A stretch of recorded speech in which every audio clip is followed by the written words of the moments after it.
तो बच्चे अब आप लोग ब्रेक से वापस आ चुके होंगे, तो अब हम लोग डिस्कस करने जा रहे हैं क्वेश्चन नंबर 33। तो क्वेश्चन नंबर 33 आप लोग ओपन कर लीजिएगा। तो क्वेश्चन नंबर 33 में मेरे को क्या दे रखा हुआ है, X Y and Z are partners sharing profits and losses in the ratio of 3:2:1। The balance sheet of the firm as at 31st March 2018 stood as follows: creditors 21,000 rupees, workman compensation reserve 12,000 rupees, तो मैंने इसको underline कर लिया। Investment fluctuation reserve 6,000 rupees, तो मैंने इसको भी underline कर लिया कि ये सब मेरे को डिस्ट्रीब्यूट करना पड़ेगा।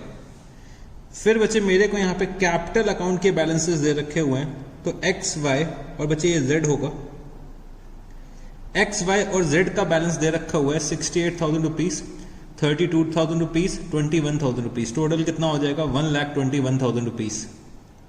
कैश एट बैंक मेरे को दे रखा है 5,750, debtors 40,000 rupees, less provision for doubtful debts 2,000 rupees, net debtors कितने आ जाएंगे 38,000 रुपीज, स्टॉक 30,000 रुपीज, इन्वेस्टमेंट्स बच्चे मार्केट वैल्यू दे रखी है 17,600 और बुक वैल्यू कितनी है 15,000 rupees, patents 80,000 rupees, machinery 50,000 rupees, advertisement expenditure 5,250 और बच्चे गुडविल का बैलेंस आ रहा है 6,000 रुपीज।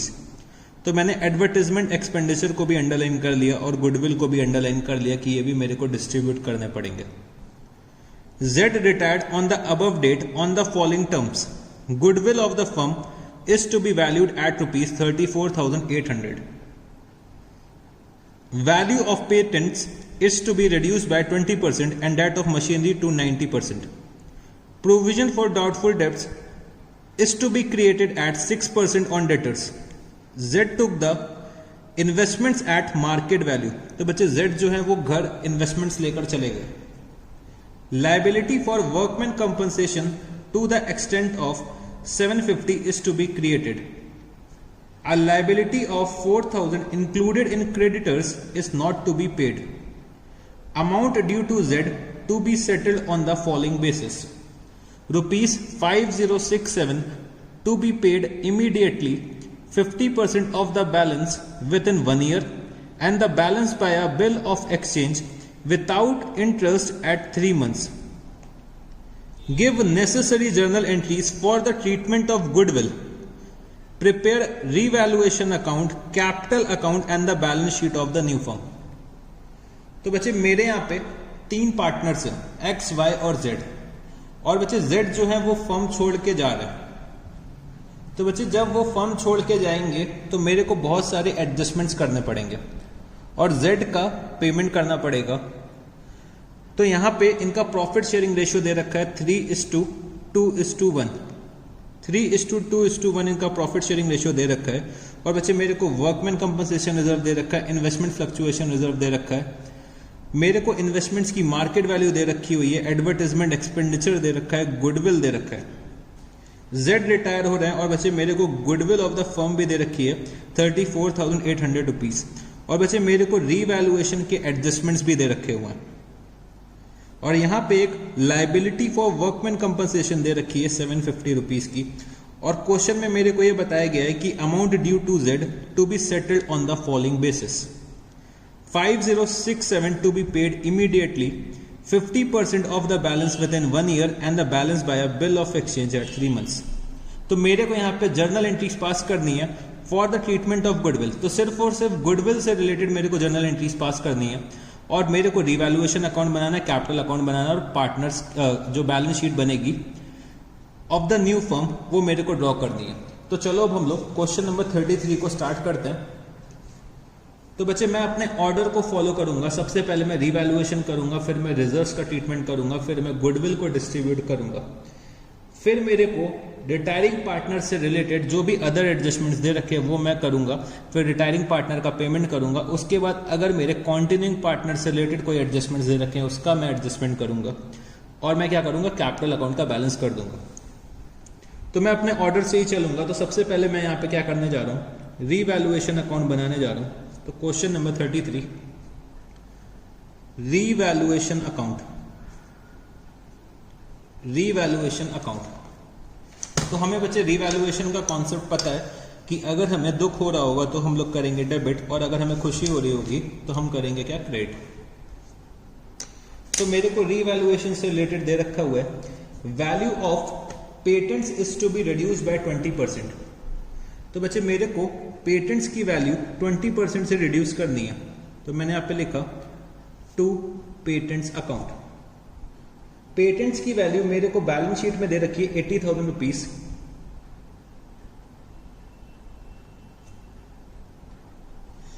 तो बच्चे क्वेश्चन में थोड़ा सा गड़बड़ है, पेटेंट्स की वैल्यू होगी 10,000 रुपीज, ये थोड़ी सी यहाँ पे मिस प्रिंटिंग हो गई है, तो यहाँ पे सही कर लेना, पेटेंट्स की वैल्यू हो जाएगी 10,000 रुपीज। तो हमारे टाइपिस्ट से थोड़ा सा प्रिंटिंग मिस्टेक है, पेटेंट्स की वैल्यू है 10,000 रुपीज। तो पेटेंट्स को मेरे को रिड्यूस करना है 20% से, तो 10,000 का अगर मैं 20% निकालता हूं तो कितना आएगा, 2,000 rupees. And that of machinery to 90%। तो बच्चे मेरे को मशीनरी को रिड्यूस करना है 90% पे। मशीनरी की वैल्यू दे रखी हुई है बैलेंस शीट में 50,000 रुपीज, तो मेरे को यहाँ पे बैलेंस शीट को 90% पे लेकर आना है, मतलब मेरे को 10% का रिडक्शन करना है। तो अगर मैं 50,000 का 10% निकालता हूं तो कितना आ जाएगा, 5,000 रुपीज।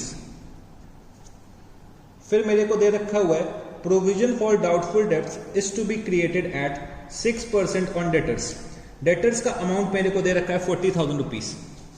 मेरे को यहाँ पे डेटर्स का अमाउंट कितना दे रखा है, 40,000 रुपीज, और मेरे को प्रोविजन क्रिएट करना है 6% का। तो 40,000 का अगर 6% में निकालता हूं तो ये आएगा 2,400 रुपीज। तो 2,400 रुपीज का प्रोविजन होना चाहिए, और बच्चे ऑलरेडी 2,000 का प्रोविजन है, तो मतलब मेरे को 400 रुपए का प्रोविजन और क्रिएट करना पड़ेगा। तो मैंने यहाँ पे लिखा to provision for doubtful debts, to provision for doubtful debts. तो बच्चे प्रोविजन होना चाहिए कितना, 40,000 का 6% मतलब 2,400 रुपीज, और प्रोविजन ऑलरेडी कितना एग्जिस्ट कर रहा है, 2,000 रुपीज, मतलब 400 रुपए का प्रोविजन मेरे को और क्रिएट करना पड़ेगा। फिर दे रखा हुआ है Z took over the investment and market value। तो बच्चे यहाँ पे इन्वेस्टमेंट की जो वैल्यू दे रखी है, कितनी दे रखी हुई है, 17,600, मतलब बुक वैल्यू है 15,000 और मार्केट वैल्यू है 17,600। यहाँ पे बच्चे जो इन्वेस्टमेंट्स की वैल्यू है वो इंक्रीज कर गई है। अगर बच्चे इन्वेस्टमेंट्स की वैल्यू डिक्रीज करती है तो हम लोग कहाँ से एडजस्ट करते हैं, इन्वेस्टमेंट फ्लक्चुएशन रिजर्व से। बट अगर इन्वेस्टमेंट्स की वैल्यू इंक्रीज कर जाती है तो बच्चे मेरे को कहाँ से इंक्रीज करना पड़ेगा, रीवैल्यूएशन अकाउंट के थ्रू इंक्रीज करना पड़ेगा। तो यहाँ पे इन्वेस्टमेंट्स की वैल्यू इंक्रीज हो रही है, तो मैंने यहाँ पे लिखा बाय इन्वेस्टमेंट अकाउंट, और कितने से इंक्रीज हो रही है, तो 17,600 माइनस 15,000, 17,600 माइनस 15,000, तो ये आ जाएगा 2,600 रुपीज। बच्चे मैं इन्वेस्टमेंट फ्लक्चुएशन रिजर्व अपने down side of the investments को, मतलब अपने इन्वेस्टमेंट्स के डाउनफॉल के रिस्क से बचने के लिए मैं इन्वेस्टमेंट फ्लक्चुएशन रिजर्व बनाता हूं कि अगर मेरे इन्वेस्टमेंट्स की वैल्यू डिक्रीज करती है तो बच्चे जो लॉस होगा इन्वेस्टमेंट के वैल्यू के डिक्रीज की वजह से, वो हम लोग कहां से मीट आउट करेंगे, इन्वेस्टमेंट फ्लक्चुएशन रिजर्व से मीट आउट करेंगे। बट अगर मेरे इन्वेस्टमेंट्स की वैल्यू इंक्रीज हो रही है तो मेरे को क्या करना पड़ेगा, रीवैल्यूएशन अकाउंट का यूज करना पड़ेगा। तो हम लोगों ने यहाँ पे इन्वेस्टमेंट्स को इंक्रीज कर दिया है 2,600 रुपीज से। फिर मेरे को दे रखा हुआ है liability for workman compensation to the extent of 750 rupees is to be created. तो बच्चे मेरे को यहाँ पे वर्कमैन कंपनसेशन रिजर्व 12,000 का दे रखा है, तो 12,000 का जो रिजर्व दे रखा है तो भाई लाइबिलिटी जो 750 की है वो हम लोग रिजर्व से मीट आउट कर लेंगे। बच्चे हम लोगों ने लायबिलिटी को मीट आउट करने के लिए रिजर्व बना रखा है, तो हम लोग अपनी लायबिलिटी को रिजर्व से मीट आउट कर लेंगे, तो ये मेरे रिवैल्यूएशन अकाउंट पे नहीं आएगा। फिर दे रखा हुआ है a liability of 4,000 included in creditors is not to be paid. तो बच्चे 4,000 रुपए के क्रेडिटर्स का पेमेंट अब मेरे को नहीं करना है, तो ये मेरे लिए खुशी की बात है। मैंने यहाँ पे क्या लिखा, बाय क्रेडिटर्स अकाउंट 4,000 रुपीज। तो बच्चे मेरे को रिवैल्यूएशन से रिलेटेड इतने ही आइटम्स दे रखे थे, तो मैंने सारे के सारे आइटम्स यहाँ पे लिख दिए हैं। तो मेरे को क्या लगता है यहाँ पे डेबिट का जो टोटल है वो ज्यादा आएगा, डेबिट का टोटल आएगा 7,400 रुपीज। तो यहाँ पे भी टोटल 7,400 रुपीज होना चाहिए। तो मेरा लॉस कितना आ रहा है रिवैल्यूएशन में, तो लॉस मेरा आ जाएगा 800 रुपीज का, जो मेरे को अपने ओल्ड पार्टनर्स में डिस्ट्रीब्यूट करना है in their old profit sharing ratio. तो मेरे ओल्ड पार्टनर्स हैं X capital account, Y capital account और बचे जेड्स कैपिटल अकाउंट।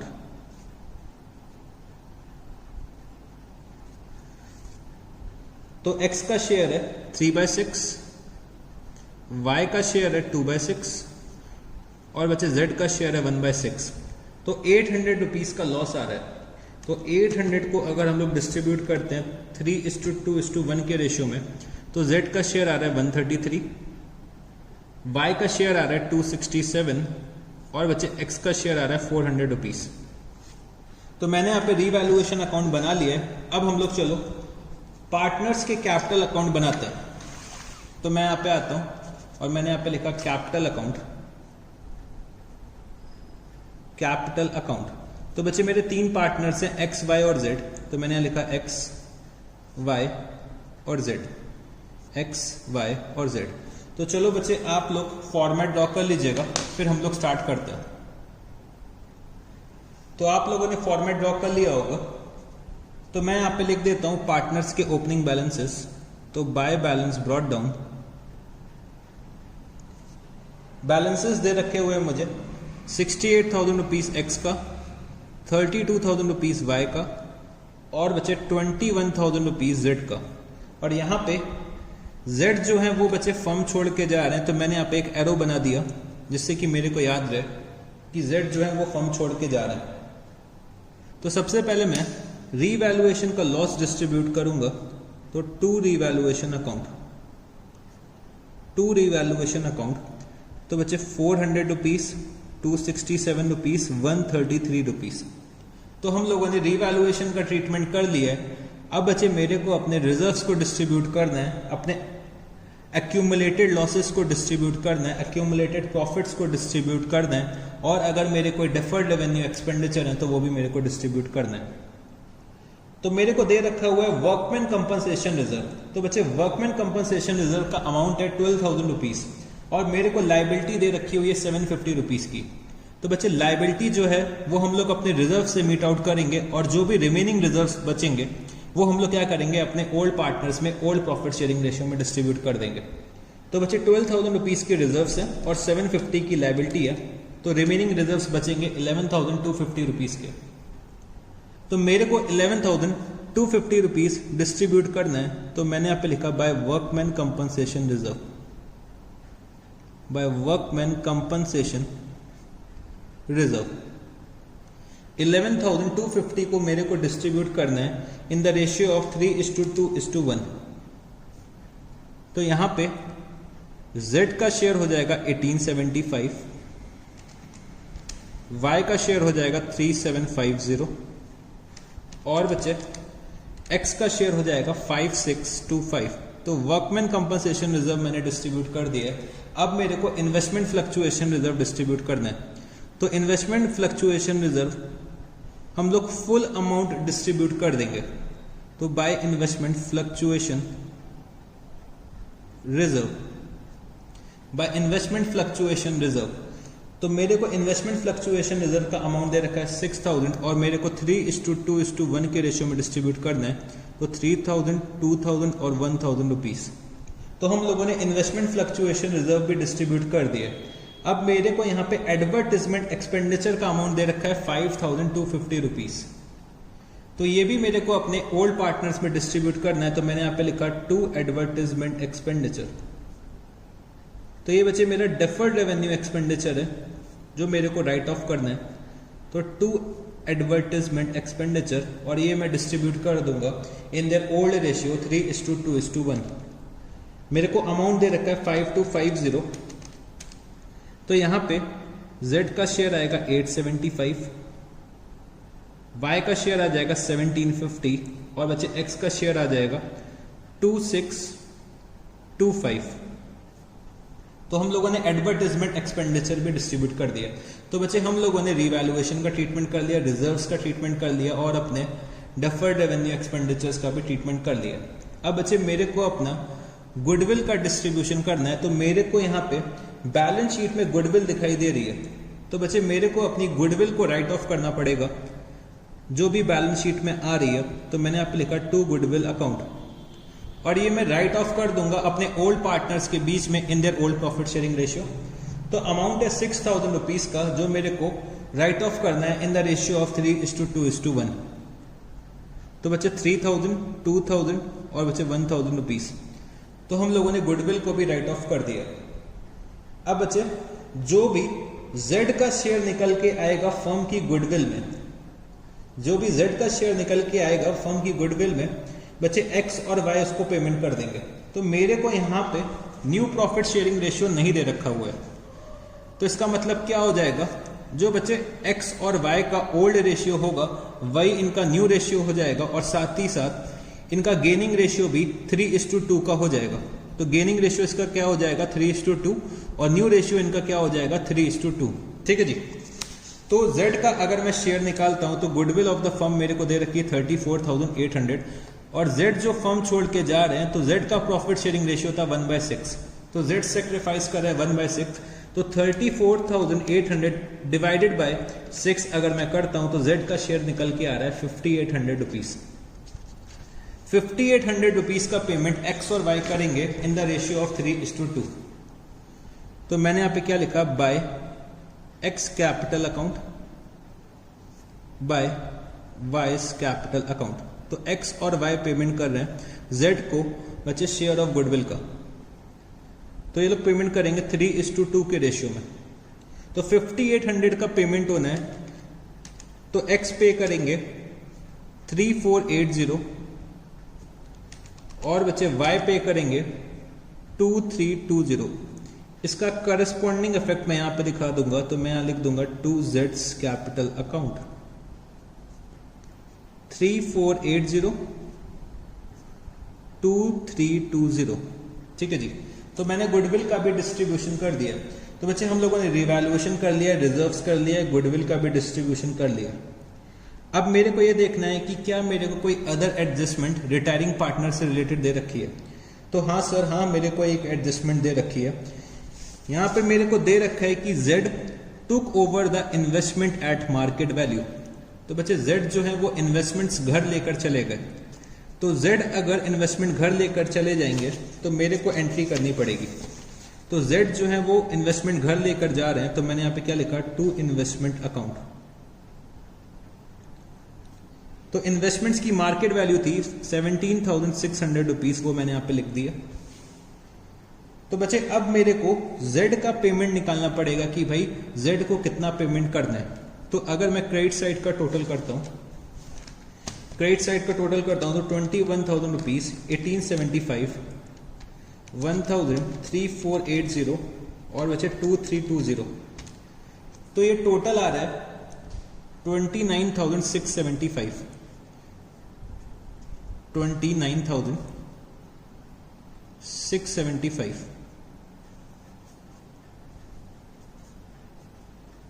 तो इधर का भी 29,675 आना चाहिए।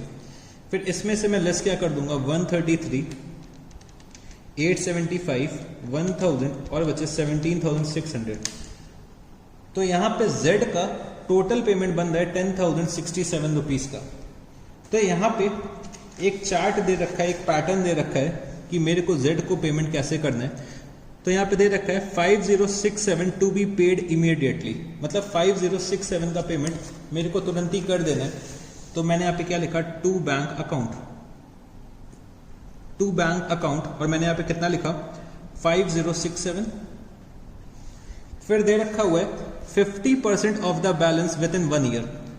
तो बच्चे जो 50% बचेगा बैलेंस का वो हम लोग 1 साल में पे करेंगे। तो इसका मतलब क्या हो गया, मेरे को 50% ऑफ द बैलेंस ट्रांसफर कहां पे करना पड़ेगा, Z के लोन अकाउंट में, and the balance bye a bill of exchange without interest eight 3 months. और जो भी रिमेनिंग अमाउंट बचेगा उसका बच्चे हम लोग क्या करेंगे, एक बिल एक्सेप्ट कर लेंगे। तो मैं यहाँ पे क्या लिख सकता हूं कि भाई 10,067 रुपीज का पेमेंट बन रहा था, उसमें से 5067 का पेमेंट कर दिया, तो रिमेनिंग अमाउंट कितना बचेगा, बच्चे 5,000 रुपए बचेगा। तो 5,000 रुपए में 50% का हम लोगों ने क्या करा, एक लोन अकाउंट ओपन कर दिया, और 50% का मैंने क्या करा, एक बिल ऑफ एक्सचेंज एक्सेप्ट कर लिया। तो मैं यहाँ पे क्या लिख सकता हूं, मैंने यहाँ पे लिखा टू Z's लोन अकाउंट, तो बच्चे 5,000 का अगर मैं 50% निकालता हूँ तो 2500 रुपीज़। और बच्चे रिमेनिंग अमाउंट का मैंने एक बिल एक्सेप्ट कर लिया, तो मैंने यहाँ पे क्या लिखा, 2 बिल्स पेबल अकाउंट। तो रिमेनिंग अमाउंट भी कितना हो जाएगा, 2500 रुपीज़। तो बच्चे हम लोगों ने Z का पेमेंट कर दिया, और मेरे को क्वेश्चन में और कोई अदर एडजस्टमेंट नहीं दे रखी है, तो मैं यहाँ पे पार्टनर के कैपिटल बैलेंसेस को बैलेंस कर दूंगा, मतलब मैं क्लोजिंग बैलेंस निकाल लूंगा। तो अगर हम लोग X का टोटल करते हैं तो ये कितना आएगा, 68,000 प्लस 5625 प्लस 3,000 रुपीज़। तो ये आ रहा है मेरा 76625, और इसमें से मैं लेस कितना कर दूंगा, 400, 2625, 3000 और बचे 3480। तो X का बैलेंस आ रहा है 67120, और मैंने यहाँ पे लिख दिया 76625। Y का अगर हम लोग टोटल करते हैं तो 32,000 प्लस 3750 प्लस 2000, तो ये हो जाएगा 37750। इधर साइड भी यही आना चाहिए, तो इसमें से मैं लेस कर दूंगा 267, 1750, 2000 और बचे 2320। तो ये आ जाएगा मेरा 31413। तो बच्चे मैंने यहाँ पे कैपिटल अकाउंट भी बना लिया है। अब हम लोग चलो बैलेंस शीट बनाते हैं। तो मैंने यहाँ पे लिखा balance sheet of new firm, balance sheet of new firm as at 31st March 2018, as at 31st March 2018। तो चलो बच्चे हम लोग बैलेंस शीट बनाते हैं। तो बैलेंस शीट बनाने के लिए मेरे को अपनी प्रीवियस बैलेंस शीट को रेफर करना पड़ेगा, प्रीवियस बैलेंस शीट को बेस बनाना पड़ेगा। तो यहाँ पे क्रेडिटर्स मेरे को दे रखे हैं 21,000 रुपीज़, बट बच्चे हम लोगों ने क्रेडिटर्स को रीवैल्यू करा था और 4,000 रुपीज़ के क्रेडिटर्स हमने राइट ऑफ कर दिए थे। तो मेरे अब क्रेडिटर्स आ जाएंगे 17,000 रुपीज़ के। फिर बच्चे वर्कमैन कंपनसेशन रिजर्व को हम लोगों ने क्या करा था, डिस्ट्रीब्यूट कर दिया था, बट एक वर्कमैन कंपनसेशन की लायबिलिटी क्रिएट करी थी। तो वर्कमैन कंपनसेशन लायबिलिटी 750 रुपीज़। फिर बच्चे कैपिटल अकाउंट के बैलेंसेस हम लोग लिख देते हैं। तो कैपिटल के बैलेंसेस आ रहे हैं एक्स का और वाई का। तो एक्स का आ रहा है 67120, वाई का आ रहा है 31413। अगर हम लोग टोटल करते हैं तो ये कितना आ जाएगा, 33588 और बचे 998,533। तो कैपिटल के भी बैलेंसेस लिख दिए मैंने यहाँ पे। फिर मैंने यहाँ पे लिख दिया जेड का लोन। जेड का लोन जो था बच्चे वो 2500 रुपीज़ का है, और हम लोगों ने एक बिल्स पेबल एक्सेप्ट करा है, तो ये भी मेरी लायबिलिटी है। तो बिल्स पेबल 2500 रुपीज़। अब मैं आता हूँ अपने एसेट के साइड पे। तो मेरे को दे रखा है cash at bank, cash at bank. तो बच्चे कैश एट बैंक मेरे को दे रखा है 5750, और मैंने पेमेंट करा है जेड को 5067 का। तो अब मेरा कैश बैलेंस कितना हो जाएगा, तो बच्चे मेरा कैश बैलेंस हो जाएगा 683 रुपीज़। फिर मेरे को दे रखा है डेटर्स 40,000 रुपीज़, और बच्चे हम लोगों ने प्रोविजंस इंक्रीज करे थे। तो मैंने यहाँ पे लिखा प्रोविजन फॉर डाउटफुल डेब्ट्स। तो हम लोगों ने प्रोविजंस मेंटेन करें एट द रेट ऑफ 6%। तो ये कितना हो जाएगा 2400 रुपीज़। तो ये आ जाएगा 37,600। फिर बच्चे स्टॉक। तो स्टॉक की वैल्यू दे रखी है 30,000 रुपीज़। इन्वेस्टमेंट्स बच्चे जेड जो है वो घर लेकर चले गए। पेटेंट्स को हम लोगों ने रीवैल्यू करा था, और पेटेंट्स की वैल्यू बच्चे हम लोगों ने 2,000 रुपये से रिड्यूस कर दी थी। तो पेटेंट्स की वैल्यू आ जाएगी 8,000 रुपीज़। मशीनरी को बच्चे हम लोगों ने रीवैल्यू करा था, और मशीनरी को हम लोगों ने रीवैल्यू करा था 90% पे। तो मशीनरी की वैल्यू आ जाएगी 45,000 रुपीज़। तो बच्चे मेरे ख्याल से मैंने सारे आइटम्स लिख लिए हैं बैलेंस शीट में। तो चलो अब हम लोग टोटल करते हैं बैलेंस शीट का। तो मेरे लाइबिलिटी साइड का अगर मैं टोटल करता हूं तो ये आ जाएगा 1,21,283 रुपीज। और अगर हम लोग एसेट साइड का टोटल करते हैं तो ये बच्चे मेरा आ जाएगा 1,21,283 रुपीज। तो अगर हम लोगों ने सब कुछ सही कर रखा है तो जो हमारी बैलेंस शीट है वो बच्चे एक बार में टैली कर जाएगी। अब क्वेश्चन में मेरे को ये बोल रखा है कि भाई हमें जर्नल एंट्रीज भी पास करनी है for the treatment of goodwill. मैंने रिवैल्यूएशन अकाउंट बना लिया, कैपिटल अकाउंट बना लिया, बैलेंस शीट बना लिया। अब बच्चे बस मेरे को जर्नल एंट्रीज पास करनी है गुडविल की। तो बच्चे मेरे को सिर्फ और सिर्फ दो जर्नल एंट्रीज पास करनी है। एक तो बच्चे मेरे को गुडविल राइट ऑफ करना पड़ेगा जो मेरे बैलेंस शीट में आ रहा है, और दूसरा जो जेड का शेयर होगा एक्स और वाई पे कर रहा है। तो ये दोनों मेरे को जर्नल एंट्रीज पास करनी है। तो चलो फटाफट से हम लोग जर्नल एंट्रीज भी पास कर लेते हैं।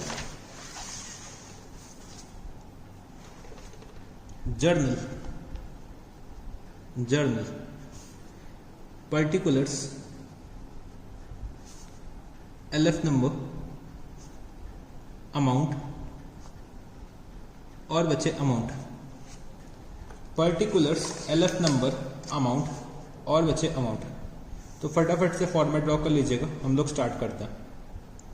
तो मेरे को यहाँ पे सिर्फ और सिर्फ दो एंट्रीज पास करनी है। एक तो मेरे को गुडविल को राइट ऑफ करना है जो भी मेरे बैलेंस शीट में अपेयर हो रही है। तो चलो पहले हम लोग राइट ऑफ करते हैं। तो गुडविल की वैल्यू दे रखी है 6,000 रुपीज की बैलेंस शीट में। तो मैंने यहाँ पे एक्स के कैपिटल अकाउंट को डेबिट करा, वाई के कैपिटल अकाउंट को डेबिट करा और बच्चे जेड के कैपिटल अकाउंट को मैंने यहां पे डेबिट कर दिया। तो इनका ओल्ड रेशियो दे रखा है 3:2:1। और बच्चे मेरे को गुडविल राइट ऑफ करनी है तो मैंने यहां क्या लिखा, टू गुडविल अकाउंट। तो गुडविल आ रही है बच्चे 6,000 रुपीज की। तो 6,000 रुपीज मेरे को राइट ऑफ करना है 3:2:1 के रेशियो में। तो ये हो जाएगा 3,000, ये हो जाएगा 2,000 और ये हो जाएगा 1,000 रुपीज। तो मैंने यहाँ पे नरेशन क्या लिखा, being goodwill written off, being goodwill written of.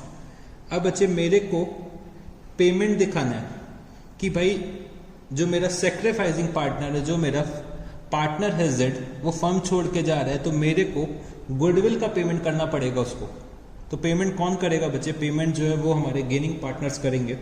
तो मैंने यहाँ पे लिखा X capital account debit, Y's capital account debit to जेड्स कैपिटल अकाउंट। तो एक्स और वाई गेन कर रहे हैं, जेड सेक्रीफाइस कर रहे हैं। जेड का बच्चे मैंने शेयर निकाला था 34,800 का 1/6। तो ये आ रहा था 5,800 रुपीज। और बच्चे एक्स और वाई पेमेंट करेंगे इन देयर गेनिंग रेशियो, वो आ रहा था बच्चे 3:2 का। तो एक्स पे करेंगे 3,480, वाई पे करेंगे 2,320। मैंने यहां पे क्या लिखा, बीइंग शेयर ऑफ गुडविल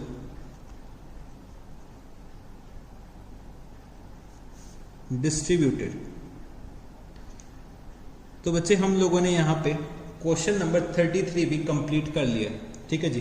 तो क्वेश्चन नंबर 33 आपके रिवीजन के पॉइंट ऑफ व्यू से काफी अच्छा क्वेश्चन है, क्योंकि यहाँ पे सब तरीके की एडजस्टमेंट्स कवर कर ली गई हैं।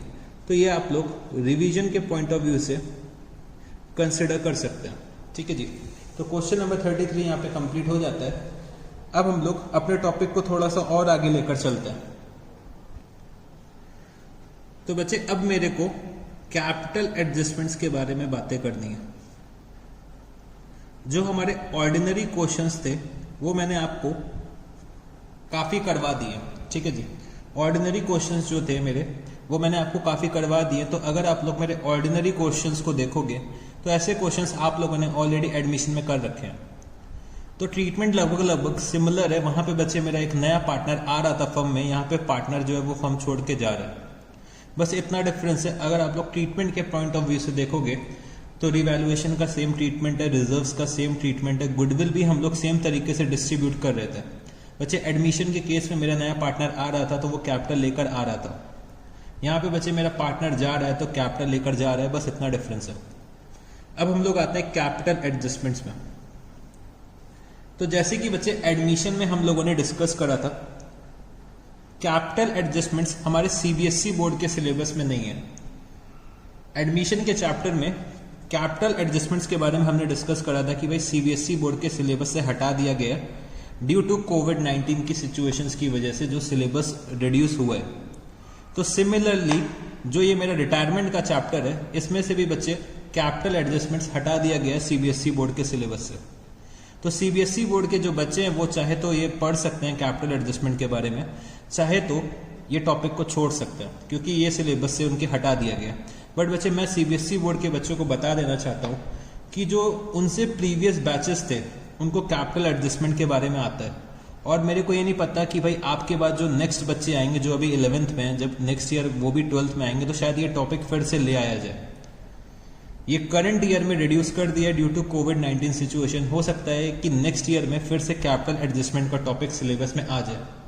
तो मैं उनसे रिकमेंड करूंगा कि भाई ये टॉपिक आप लोग पढ़िए, कि भाई आपको क्या करना है, कंपटीशन में रहना है सारे बच्चों के साथ।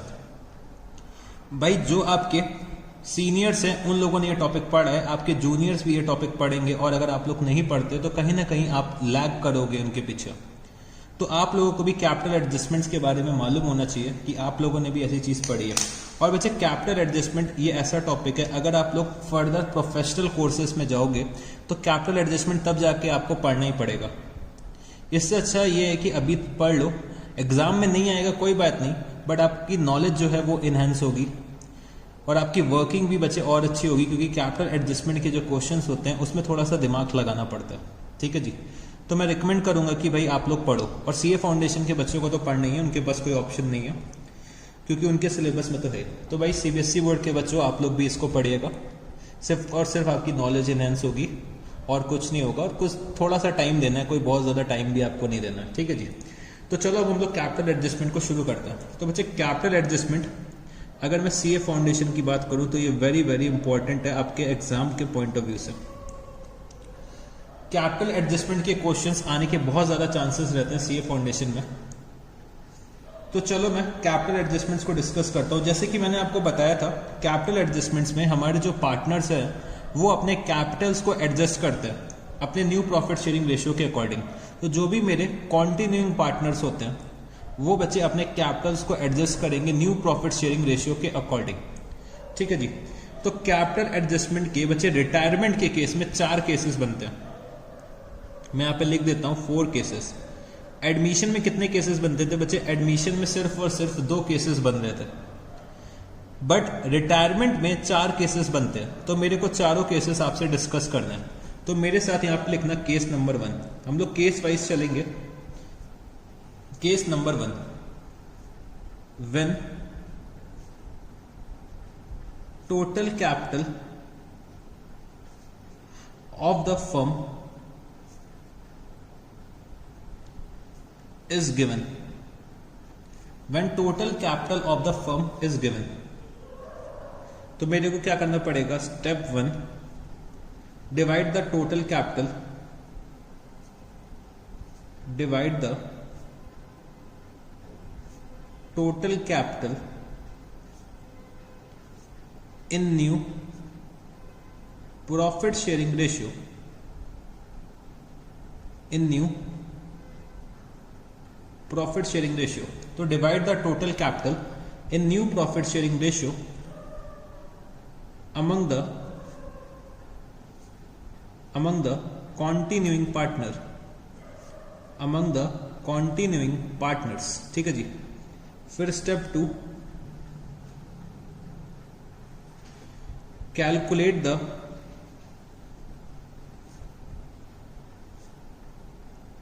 Adjusted capital balances of continuing partners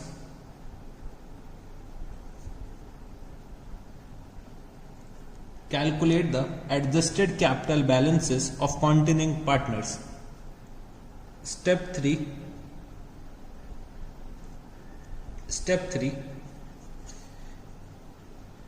compare step 1 and step 2, any surplus or deficiency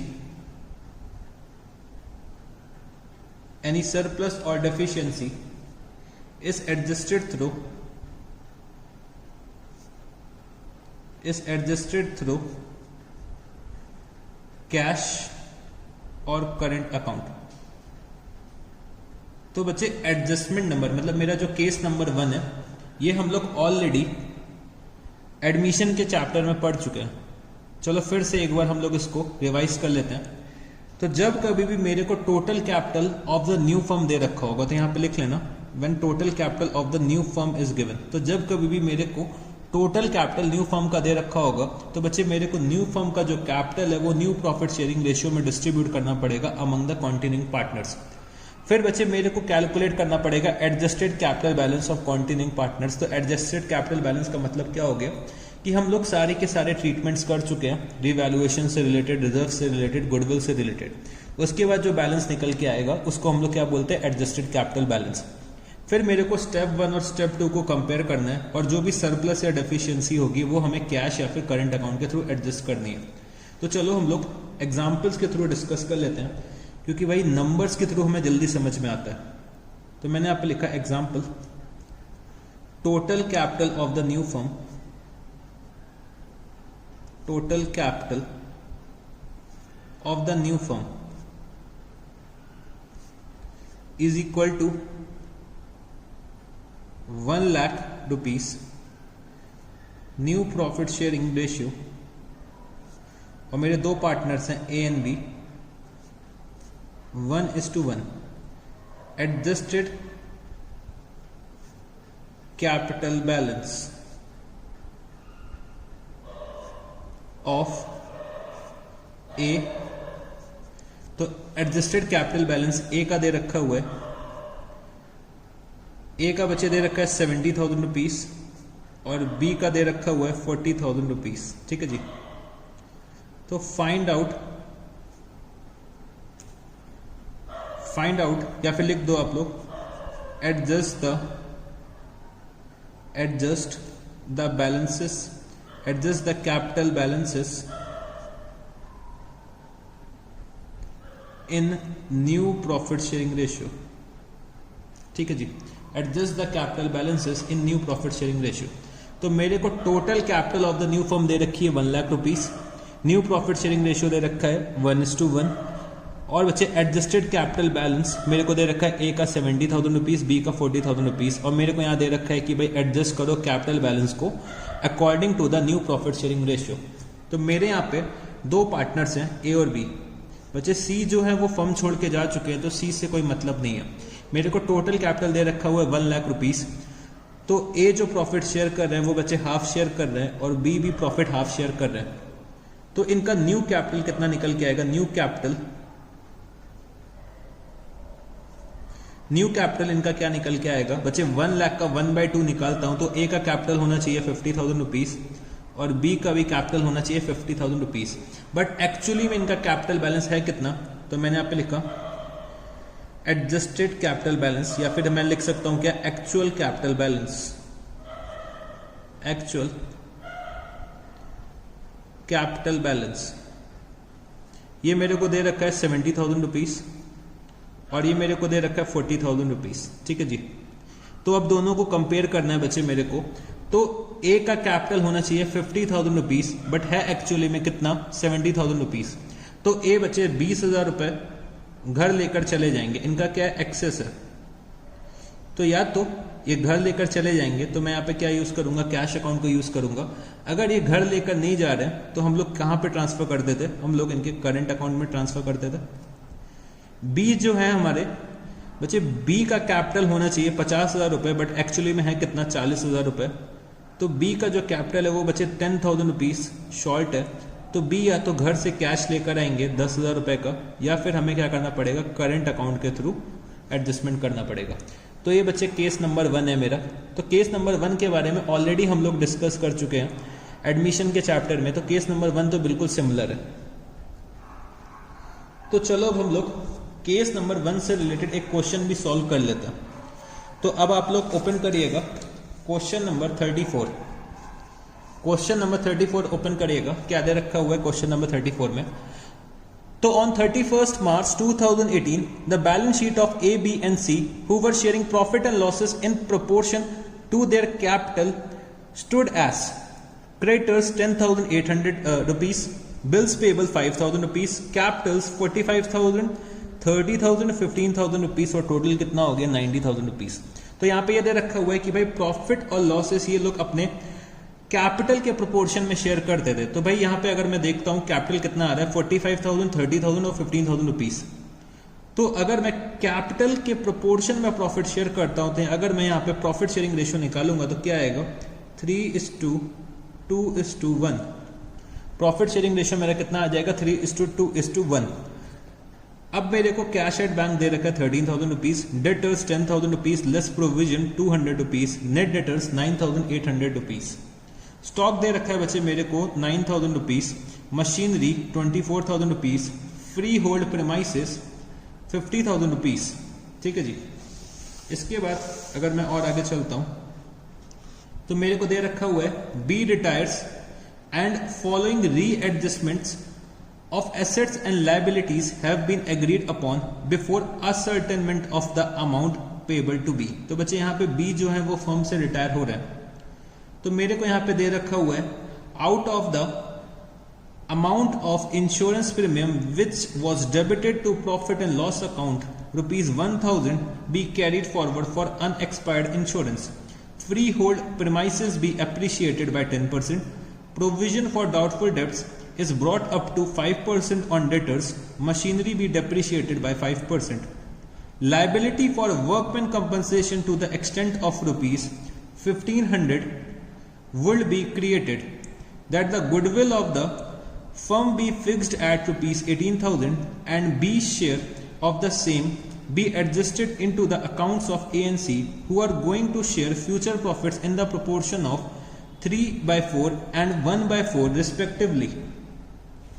Total capital of the firm as newly constituted be fixed at ₹60,000 between A and C in proportion of 3/4 and 1/4 after passing entries in their accounts for adjustments, that is actual cash to be paid or to be brought in by the continuing partners as the case may be.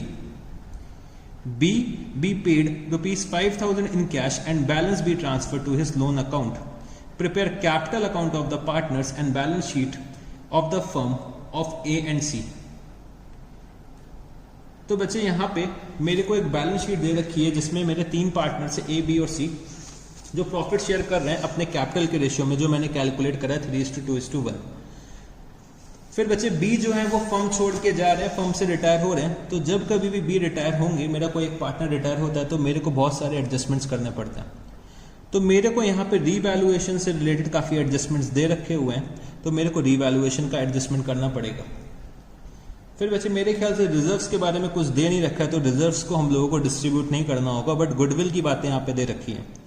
और मेरे को यहाँ पे capital adjustment दे रखा हुआ है, और यहाँ पे ये भी बोला गया है कि बी को हम लोग 5,000 रुपये कैश देंगे और बैलेंस हम लोग कहाँ पे ट्रांसफर कर देंगे, बैलेंस बच्चे हम लोग बी के लोन अकाउंट में ट्रांसफर कर देंगे।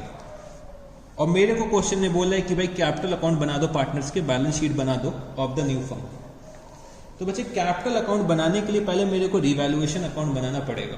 तो मेरे को अपना ऑर्डर फॉलो करना पड़ेगा। तो ऑर्डर के अकॉर्डिंग सबसे पहले मेरे को क्या करना पड़ता है, मेरे को रिवैल्यूएशन करना पड़ता है।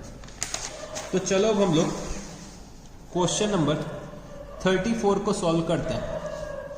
क्वेश्चन नंबर 34 और मेरे को यहाँ पे रीवैल्यूएशन अकाउंट बनाना है। तो मैंने यहाँ पे लिखा रीवैल्यूएशन अकाउंट। रीवैल्यूएशन अकाउंट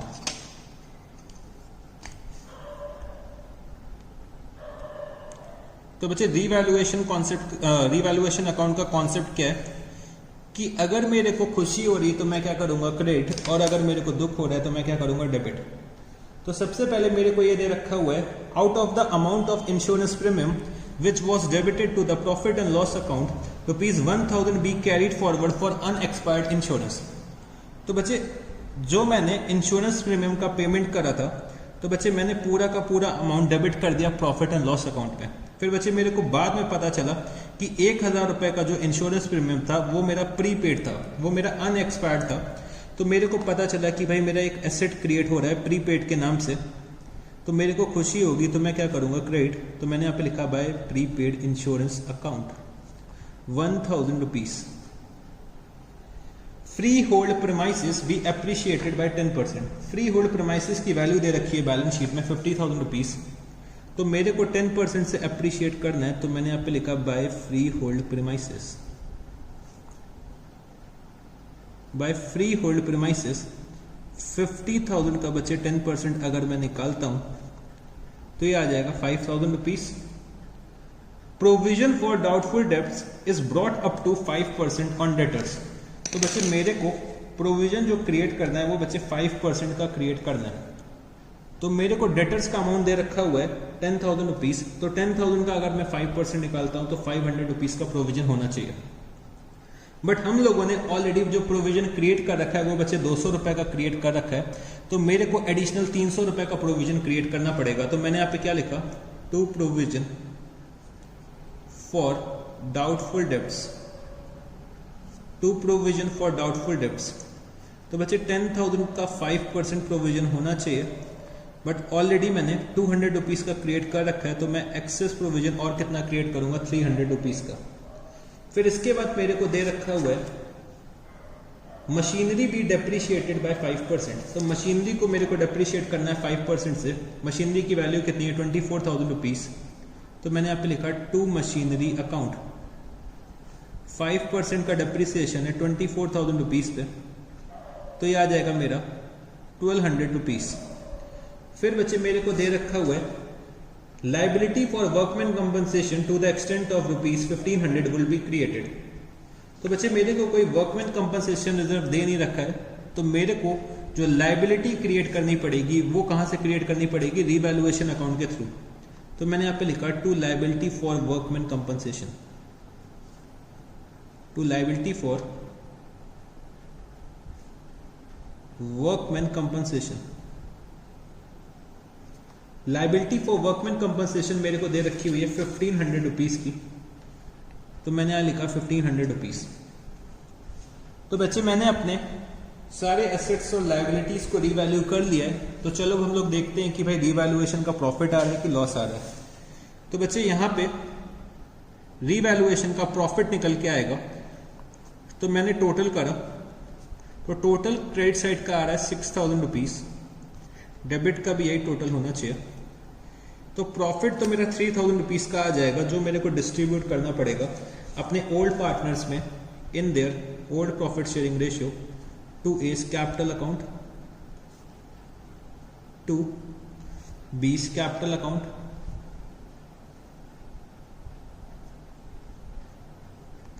और बचे टू सी's कैपिटल अकाउंट। इनका प्रॉफिट शेयरिंग रेशियो मेरे को दे रखा हुआ है 3:2:1, 3/6, 2/6 और बचे 1/6। प्रॉफिट मेरा आ रहा है 3,000 रुपीज का, तो अगर मैं डिस्ट्रीब्यूट करता हूं तो 500, 1,000 और बचे 1,500 रुपीज। तो मैंने यहाँ पे रीवैल्यूएशन अकाउंट तो बना लिया, अब मेरे को पार्टनर्स के कैपिटल अकाउंट बनाने हैं। तो मैंने यहाँ लिखा कैपिटल अकाउंट, 3 पार्टनर्स है मेरे A, B and C, A, B and C. तो चलो बच्चे फॉर्मेट आप लोग ड्रॉ कर लीजिएगा, फिर हम लोग स्टार्ट करते हैं। तो आप लोगों ने फॉर्मेट ड्रॉ कर लिया होगा। तो सबसे पहले मैं यहाँ पे लिखता हूं ओपनिंग बैलेंसेस, तो by balance brought down, bye balance brought down 45,000 rupees, 30,000 rupees और बचे 15,000 रुपीज। रीवैल्यूएशन का प्रॉफिट मैं सबसे पहले डिस्ट्रीब्यूट कर दूंगा, तो बाय रीवैल्यूएशन अकाउंट 1500, 1,000 और बचे 500 रुपीज। तो रीवैल्यूएशन का प्रॉफिट मैंने डिस्ट्रीब्यूट कर दिया। रिजर्व्स के बारे में कुछ दे नहीं रखा है, एक्यूमुलेटेड प्रॉफिट के बारे में कुछ दे नहीं रखा है, एक्यूमुलेटेड लॉसेस के बारे में कुछ दे नहीं रखा है, और बचे डेफर्ड रेवेन्यू एक्सपेंडिचर के बारे में भी कुछ नहीं दे रखा है। तो अब हम लोग चलते हैं गुडविल के डिस्ट्रीब्यूशन में। तो मेरे को यहाँ पे कॉन्टिन्यूइंग पार्टनर्स का न्यू प्रॉफिट शेयरिंग रेशियो दे रखा है, तो मेरे को यहाँ पे कैलकुलेट करना पड़ेगा गेन या सेक्रीफाइस जो भी निकल के आ रहा है। ठीक है जी। तो मैंने यहाँ पे वर्किंग नोट लिखा, वर्किंग नोट, और working note number 1, calculation of gain oblique sacrifice. तो मेरे 3 पार्टनर्स हैं ए, बी एंड सी। तो बच्चे बी जो है वो फर्म छोड़ के जा रहा है। ए और सी का जो रेशियो दे रखा है न्यू वो है 3/4, 1/4। बी का क्या हो जाएगा 0। इनका ओल्ड रेशियो है 3/6, 2/6 और बचे 1/6। तो अगर मैं एलसीएम लूंगा तो ये आएगा 12। तो ये हो जाएगा 9 - 6, 3/12 -2/6, तो ये हो जाएगा -4/12। और अगर मैं एलसीएम लेता हूँ 12 तो ये हो जाएगा 3 - 2, 1/12। तो बच्चे ए और सी का गेनिंग रेशियो आ रहा है 3:1 का, और बी सेक्रीफाइस कर रहे हैं 4/12। तो अगर हम लोग बी का शेयर निकालते हैं फर्म की गुडविल में, तो बी का शेयर कितना आ जाएगा, तो बी शेयर ऑफ गुडविल, तो फर्म की गुडविल की वैल्यू मेरे को दे रखी हुई है 18,000 रुपीज। तो 18,000 इंटू 4/12, बी कितना सेक्रीफाइस कर रहे हैं 4/12, तो बी को पेमेंट कितना मिलेगा 6,000 रुपीज गुडविल का शेयर मिलेगा। कौन पेमेंट करेंगे, ए और सी पेमेंट करेंगे इन द रेशियो ऑफ 3:1। तो मैं आ जाता हूं कैपिटल अकाउंट पे। मैंने आप पे लिखा बाय एस कैपिटल अकाउंट। मैंने यहाँ पे एक मार्क लगा लिया कि भाई बी जो है वो फर्म छोड़ के जा रहा है, by S capital account, by C's capital account. तो 6,000 रुपीज का पेमेंट रिसीव करेंगे बी ए और सी से इन द रेशियो ऑफ 3:1। तो ए का शेयर हो जाएगा 4,500, सी जो पे करेंगे वो है 1,500 रुपीज। इसकी करस्पॉन्डिंग एंट्री मैं यहाँ पे डेबिट साइड पे दिखा दूंगा। तो मैं यहाँ पे क्या लिखूंगा, टू बीज कैपिटल अकाउंट 4,500 रुपीज और बचे 1,500 रुपीज। तो हम लोगों ने गुडविल का भी डिस्ट्रीब्यूशन कर दिया। ठीक है जी। फिर मेरे को यहाँ पे रिटायरिंग पार्टनर से रिलेटेड अदर कोई एडजस्टमेंट नहीं दिखाई दे रही है। तो चलो हम लोग रिटायरिंग पार्टनर का पेमेंट करते हैं। तो यहाँ पे क्या दे रखा हुआ है, B paid ₹5,000 in cash and balance to be transfer to his loan account. तो बच्चे हम लोगों को पेमेंट करना पड़ेगा बी को 5,000 रुपीज का। तो मैंने यहाँ पे क्या लिखा, टू बैंक अकाउंट 5,000 रुपीज, और बैलेंस जो अमाउंट निकल के आएगा हम लोग बी के लोन अकाउंट में ट्रांसफर कर देंगे। तो टू बीस लोन अकाउंट। तो अगर मैं टोटल करता हूं बी का अगर मैं टोटल करता हूं तो ये कितना आएगा 37,000 रुपीज। तो ये भी 37,000 रुपीज होना चाहिए। तो भाई 37 में हम लोगों ने 5,000 का पेमेंट कर दिया, तो 32,000 रुपीज हम लोग बी के लोन अकाउंट में ट्रांसफर कर देंगे। तो बच्चे हम लोगों ने रिटायरिंग पार्टनर का भी पेमेंट कर दिया है। अब मैं देखता हूं कि भाई क्या मेरे को कोई क्वेश्चन में अदर एडजस्टमेंट दे रखी है। तो हाँ सर, हम लोगों को कैपिटल एडजस्टमेंट दे रखी हुई है कि भाई total capital of the firm as newly constituted be fixed at ₹60,000 between A and C. तो बच्चे total capital of the new firm मेरे को दे रखी है 60,000 रुपीज, जो हमारा केस 1 अभी हम लोगों ने डिस्कस करा था, in the proportion of 3/4 and 1/4। तो मेरे को न्यू प्रॉफिट शेयरिंग रेशियो दे रखा हुआ है। तो यहाँ पे ये दे रखा हुआ है after passing entries in their accounts for adjustment that is actual cash to be paid और to be brought in by continuing partners as the case may be. तो भाई मेरे को पार्टनर्स के कैपिटल अकाउंट्स को एडजस्ट करना है और उनको न्यू प्रॉफिट शेयरिंग रेशियो में लेकर आना है। तो मैंने यहाँ पे लिखा working note number 2, adjustment of capital, adjustment of capital. तो मेरे यहां पे अब सिर्फ 2 पार्टनर्स बचे हैं, ए और सी। टोटल कैपिटल जो है, जो total capital of new firm है वो बचे 60,000 रुपीज है। वो मेरे को डिस्ट्रीब्यूट करना है in their profit sharing ratio, that is 3/4 और 1/4। तो मैंने यहाँ पे क्या लिखा, न्यू कैपिटल। न्यू कैपिटल इनकी कितनी निकल के आएगी बच्चे, 45,000 रुपीज़ और 50,000 रुपीज़, 15,000 रुपीज़, ठीक है।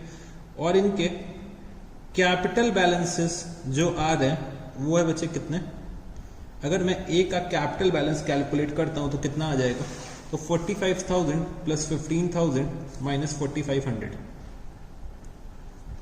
तो ए का बैलेंस यहां पे कितना निकल के आएगा, ए का बैलेंस आ जाएगा 42,000 रुपीज।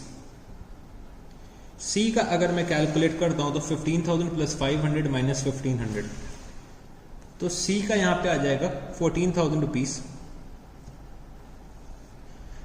तो बच्चे ए का कैपिटल होना चाहिए 45,000 रुपीज, है कितना 42,000 रुपीज। तो बच्चे 3,000 रुपए का जो कैपिटल है वो बच्चे क्या शॉर्ट है। सी का कैपिटल होना चाहिए 15,000 रुपीज और है एक्चुअली में कितना 14,000 रुपीज, तो 1,000 रुपीज सी का भी कैपिटल शॉर्ट है। तो दोनों के दोनों लोग घर से कैश लेकर आएंगे, क्योंकि यहाँ पे दे रखा है कि भाई हमें कैश में एडजस्टमेंट करना है। तो 3,000 रुपए ए लेकर आएंगे और सी यहाँ पे 1,000 रुपए लेकर आएंगे। तो मैंने यहाँ पे क्या लिखा, बाय बैंक अकाउंट 3,000 और बचे 1,000 रुपीज। तो अब मैं इनका बैलेंसेस लिख सकता हूं कैपिटल के। तो मैंने यहाँ पे लिखा टू बैलेंस कैरीड डाउन, तो ए का आ जाएगा 45,000 और बच्चे सी का आ जाएगा 15,000 रुपीज। टोटल अगर मैं करता हूं तो ये आ जाएगा 49,500 और अगर मैं टोटल करता हूं तो ये कितना आएगा 16,500, 49,500 और बच्चे 16,500। तो बच्चे यहाँ पे बैंक अकाउंट के काफ़ी ट्रांजैक्शंस हो गए, तो चलो हम लोग एक छोटा सा बैंक अकाउंट भी बना लेते हैं। मैंने आपको बताया था कि अगर कैश या बैंक से 2 या उससे ज़्यादा ट्रांजैक्शंस हो रहे हैं तो आप लोग क्या करिएगा, एक कैश या बैंक का अकाउंट भी बना लीजिएगा। तो मैंने यहाँ लिखा to balance brought down. Opening balance bank का मेरे को दे रखा हुआ है 13,000 रुपीज। ए एंड सी घर से पैसे लेकर आ रहे हैं, तो ए लेकर आ रहे हैं 3,000 रुपीज, सी लेकर आ रहे हैं 1,000 रुपीज और बी को हम लोग पेमेंट कर रहे हैं 5,000 रुपीज। क्लोजिंग बैलेंस बैंक का कितना आ जाएगा, तो क्लोजिंग बैलेंस आ जाएगा यहां पे 12,000 रुपीज। ये टोटल हो जाएगा 17,000 और ये भी कितना हो जाएगा 17,000 रुपीज। तो अब मेरे को balance sheet of the new firm बनानी है, तो यहां पे लिखना balance sheet of new firm, balance sheet of new firm, balance sheet of new firm. तो बैलेंस शीट हम लोग बना रहे हैं बच्चे 31 मार्च 2018 को। तो 31 मार्च 2018 एज एट 31 मार्च 2018। तो चलो अब हम लोग बैलेंस शीट ड्रॉ करते हैं। तो बैलेंस शीट ड्रॉ करने के लिए मेरे को अपनी प्रीवियस बैलेंस शीट रेफर करनी पड़ेगी, प्रीवियस बैलेंस शीट को बेस बनाना पड़ेगा। तो यहां पे क्रेडिटर्स का अमाउंट दे रखा है मेरे को 10,800 रुपीज।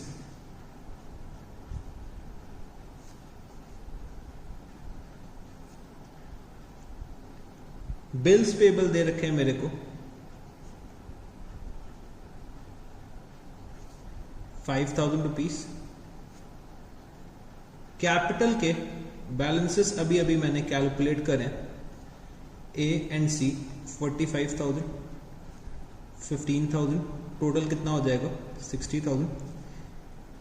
बी के लोन में जो बैलेंस आ रहा है वो है बच्चे 32,000 रुपीज। एक बच्चे हम लोगों ने वर्कमैन कंपनसेशन की लायबिलिटी क्रिएट करी थी, तो मैंने यहाँ पे लिखा लायबिलिटी फॉर वर्कमैन कंपनसेशन,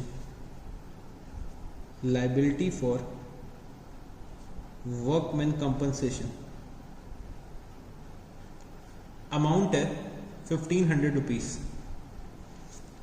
फिर बच्चे बैंक का बैलेंस अभी अभी मैंने कैलकुलेट करा है, बैंक का बैलेंस आ रहा है 12,000 रुपीज, डेटर्स 10,000 और बच्चे मैंने प्रोविजन क्रिएट करा है 5% का, तो provision for doubtful debts 500 rupees, 9,500 के मेरे नेट डेटर्स आ जाएंगे। स्टॉक मेरे को दे रखा है 9,000 रुपीज। मशीनरी, तो बच्चे हम लोगों ने मशीनरी को डेप्रिशिएट करा था 5% से, तो 24,000 माइनस 1,200 ये हो जाएगा 22,800 रुपीज। फिर बच्चे फ्री होल्ड प्रेमाइसिस को हम लोगों ने रीवैल्यू करा था और हम लोगों ने फ्री होल्ड प्रेमाइसिस की वैल्यू 10% से इंक्रीज करी थी, तो 50,000 का अगर मैं 110% निकालता हूं तो ये कितना हो जाएगा 55,000 रुपीज। फिर बच्चे एक मेरा प्रीपेड इंश्योरेंस आ रहा था 1,000 रुपीज का, तो वो भी मैंने यहाँ पे लिख दिया। तो बच्चे मेरे ख्याल से मैंने सारे के सारे आइटम्स लिख दिए अपने बैलेंस शीट में। तो चलो अब हम लोग टोटल करते हैं बैलेंस शीट का।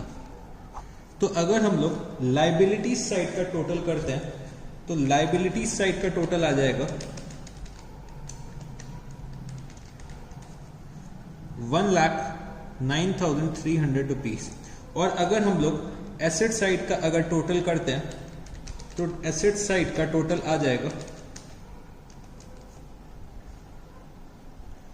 1,09,300 रुपीज, 1,09,300 रुपीज। तो बच्चे अगर हम लोगों ने सब कुछ सही कर रखा है तो हमारा जो एसेट्स और लाइबिलिटीज का टोटल है, बैलेंस शीट का टोटल है, वो एक ही बार में टैली कर जाएगा। तो हम लोगों ने यहाँ पे क्वेश्चन नंबर 34 भी कंप्लीट कर लिया। तो बच्चे क्वेश्चन नंबर 34 मेरा केस नंबर 1 से रिलेटेड था जो कैपिटल एडजस्टमेंट का था। तो क्वेश्चन नंबर 34 हम लोगों ने सॉल्व कर लिया, ठीक है जी। तो बच्चे फिर आज के लिए हम लोग इतना ही रखते हैं। आज हम लोगों ने काफ़ी क्वेश्चंस डिस्कस कर लिए, मतलब हम लोगों ने सारे के सारे जो फुल फ्लेजेड क्वेश्चंस थे, ऑर्डिनरी क्वेश्चंस थे जो मेरे फुल फ्लेजेड टाइप के, वो हम लोगों ने डिस्कस कर लिए।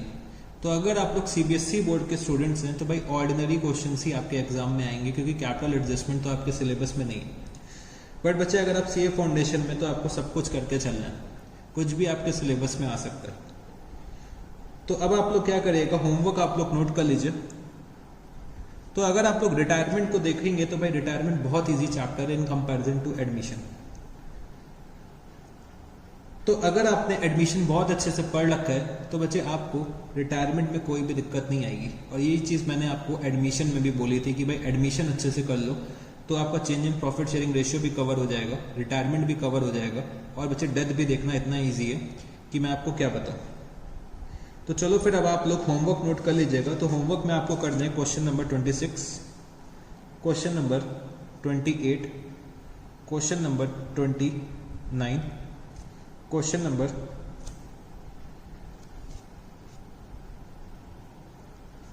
31, क्वेश्चन नंबर 32। तो बच्चे आपको इतने क्वेश्चंस होमवर्क में करने हैं, सिर्फ और सिर्फ 5 क्वेश्चंस आपको होमवर्क में करने हैं, ठीक है जी। तो ये क्वेश्चंस आप लोग होमवर्क में कर लीजिएगा। और अगर आपको कोई डाउट आता है इन सब क्वेश्चंस में तो आप लोग मेरे से पूछ सकते हैं, ठीक है जी। तो जितने भी मेरे रिमेनिंग केसेस हैं कैपिटल एडजस्टमेंट के, वो हम लोग नेक्स्ट क्लास में कंप्लीट कर लेंगे। और मेरे ख्याल से नेक्स्ट क्लास में हमारा जो रिटायरमेंट का टॉपिक है वो भी शायद हम लोग पूरा कंप्लीट कर लें। तो पॉसिबिलिटी है कि शायद नेक्स्ट क्लास में मेरा रिटायरमेंट का चैप्टर कंप्लीट हो सकता है। तो फिर अब चलो हम लोग मिलते हैं अपने नेक्स्ट क्लास में, बाकी की बातें हम लोग अपने नेक्स्ट क्लास में करेंगे। तो सब लोग अपना ख्याल रखिए, खुश रहिए, ठीक है जी। तो फिर हम लोग मिलते हैं नेक्स्ट क्लास में। तो चलो guys, thank you, see you, tata, good night, bye bye.